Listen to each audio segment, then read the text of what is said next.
Ketatanegaraan MPR RI menyelenggarakan rapat pleno yang sekaligus juga kita mengundang Prof. Jimli Asidiki sebagai narasumber untuk memberikan pokok-pokok pikirannya mengenai evaluasi terhadap implementasi Undang-Undang Dasar 1945. Ini adalah kali kesekian dari Komisi Kajian Ketatanegaraan MPR RI untuk menyelenggarakan diskusi dan pendalaman mengenai konstitusi. Jadi K3 itu untuk tahun ini kita memang membuat dua kajian besar.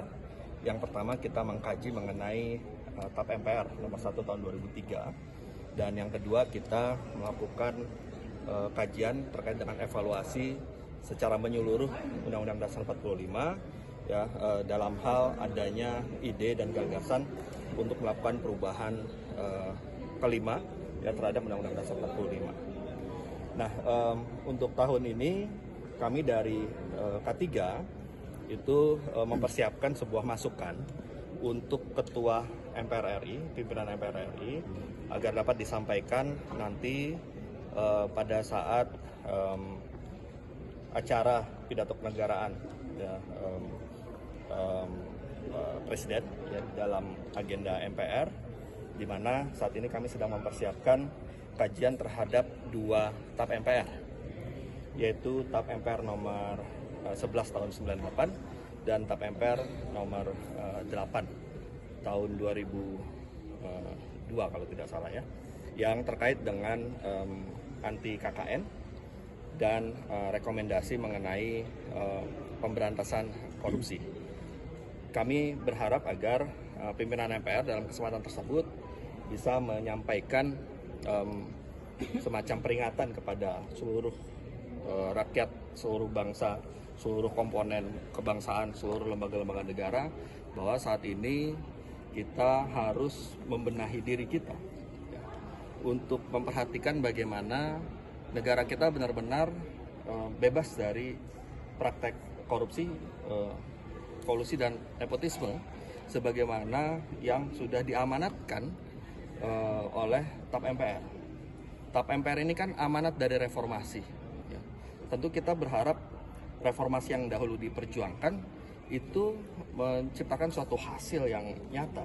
Tapi sebagaimana kita ketahui ternyata ya, setelah sekian tahun berjalan reformasi, praktek-praktek itu masih berjalan. Nah, inilah yang harus menjadi semacam peringatan ya kepada kita semua. Ini refleksi ya, refleksi bagi kita semua ya, dan kita harapkan masukan kita kepada pimpinan MPR itu bisa disampaikan sebagai lembaga yang menjadi bagian dari perwujudan rakyat ya, dan bisa menyampaikan kepada seluruh lembaga-lembaga tinggi negara ya, baik itu legislatif, eksekutif, yudikatif dan seluruh komponen bangsa. Itu yang pertama.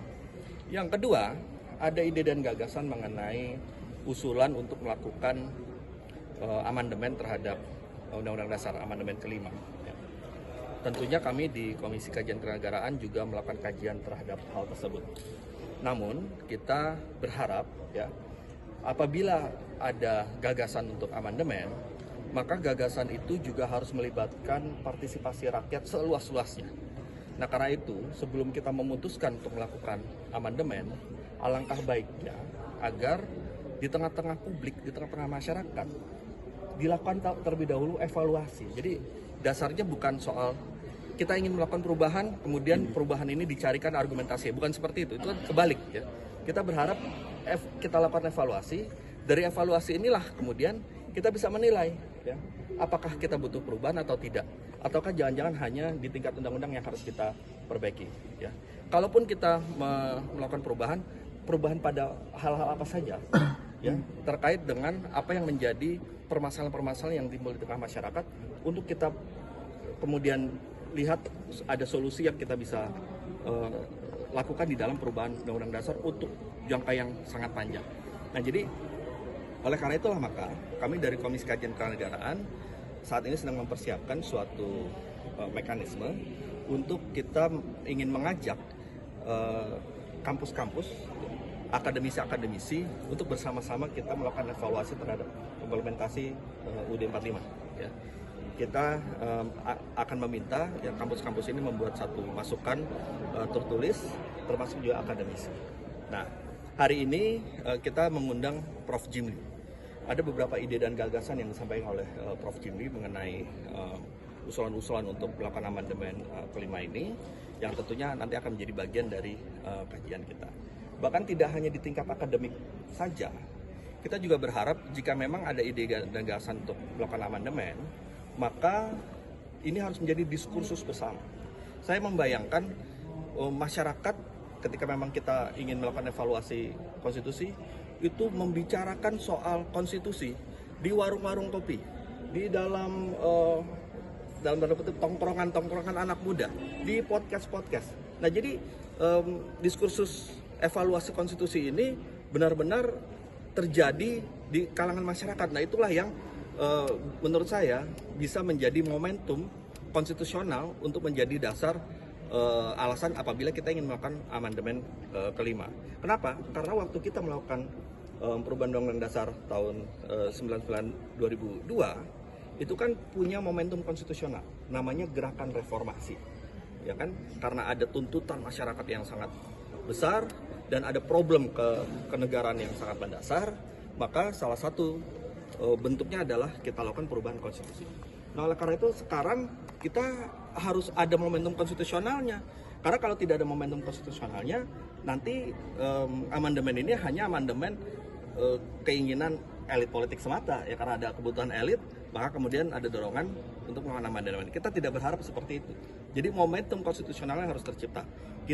Bagaimana menciptakannya? Ya melalui, berbeda dengan tahun 98, caranya adalah dengan kita lakukan diskursus meluas dulu di tengah-tengah masyarakat. Nah, itulah yang kita harapkan dan kita akan kerjakan di dalam bagian dari tugas-tugas Komisi Kajian Kewarganegaraan MPR.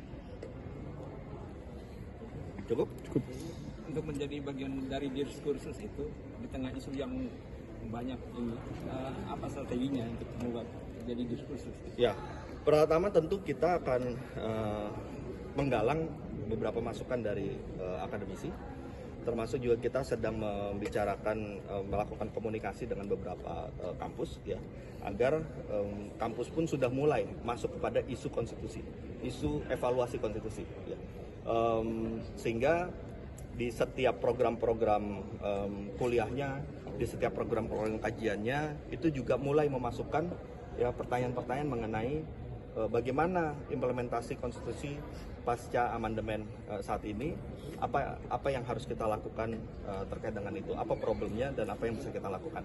Nah, jadi memang diawali di bidang akademik dan akademisi dulu. Nah, dari situ kemudian kita lontarkan wacananya. Itu ini butuh feedback, butuh respon dari berbagai pihak. Dari media misalnya, media mulai memasukkan diskusi-diskusi ini dalam program-program medianya.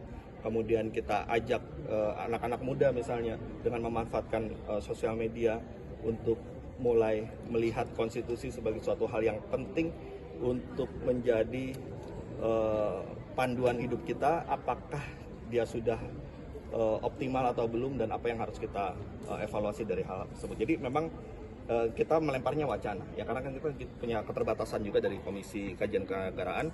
Jadi kita lempar wacana yang kita harapkan wacana ini disambut. Ya, kalau tidak disambut ya agak sulit juga, tapi yang mampu kita lakukan adalah kita lemparkan ini ke tengah-tengah masyarakat dengan harapan ada sambutan dari publik, dari pihak akademik, dari pihak masyarakat luas, dari anak-anak muda dan dari media. Apakah nanti bisa akan berujung pada pengumpulan pendapat yang awal pertanyaan terbuka dan pertanyaan tertutup, sehingga nanti kita nggak memperpanjang wacana atau diskusi, tapi ada pilihan-pilihan, setuju atau tidak atau apa? Kalau bisa Ya, referendum begini, Pak. Dahulu di dalam Undang-Undang Dasar yang sebelum diamandemen memang ada proses membuka mekanisme referendum. Sekarang sudah tidak ada lagi, tetapi bukan tidak memungkinkan, tetapi proses itu kan bagian dari strategi mekanisme yang berjalan secara dinamis. Ya, kita setelah wacana ini kita lempar, ya kita lihat saja apa kemudian yang ditawarkan oleh publik untuk bisa lebih konkret untuk menangkap aspirasi-aspirasi tersebut. Bisa dengan pertanyaan-pertanyaan yang dilontarkan, pilihan-pilihan yang mungkin disediakan itu bisa berjalan sesuai dengan dinamika yang ada.